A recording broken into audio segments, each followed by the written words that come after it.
Puneet superstar को तुम लोगों ने नया नया फिलोसोफर घोषित कर दिया है। इससे कुछ दिन पहले रवि किशन को फिलोसोफर के रूप में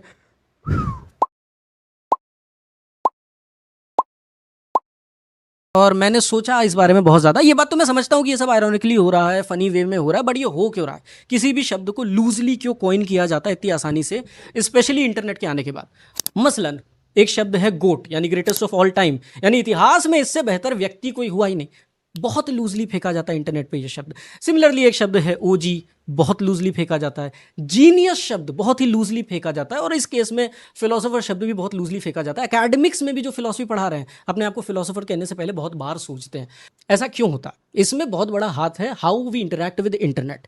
बेसिकली इंटरनेट अब हो चुका है शेयरेबिलिटी का गेम, रिलेटेबिलिटी का game. I hate that game, I have never played that game, I hate that absolutely. लेकिन उस चीज़ का गेम हो चुका है। शेयरेबिलिटी बढ़ती तब है जब स्ट्रॉन्ग इमोशन हो या हाइपर बोल हो। शब्दों का चुनाव जो है वो हाइपर बोल में हो।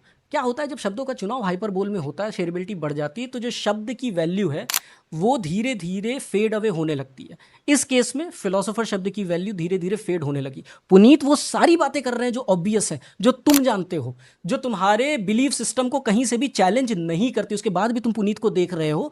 और फिलोसोफर जब कहा जा रहा है तो 4 लोगों को और शेयर कर रहे हो। द रीजन बीइंग इज कि जो शब्द की वैल्यू है वो धीरे धीरे रिड्यूस होती चली जाती है ड्यू टू द हाइपरबोल।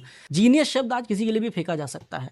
कोई सीरियस व्यक्ति अगर कहे जीनियस, तो आपको हो सकता है ये शब्द, जैसे मेरे पीछे चॉम्स्की बैठा है, ये जीनियस हैं, मल्टीपल डिसिप्लिन में इनका जो है दखल है।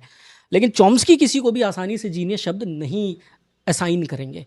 मैं और तुम इंटरनेट पे कर सकते हैं।